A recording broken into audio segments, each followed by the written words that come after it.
ఇవేనా పిచ్చుకలు? ఆహా, ఇవి ఇట్లా చూసేకి వస్తారా? మార్నింగ్ అయితే ఫుల్ ఉండేది నాకు 2000 పిచ్చుకలకి. అవునా? ఇప్పుడు ఒక్కటి లేవే.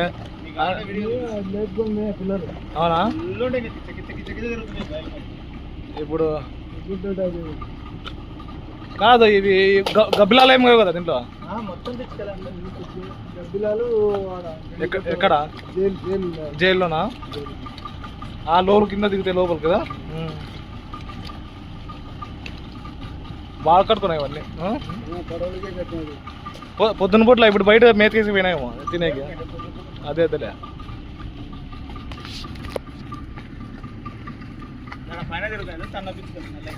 ఇది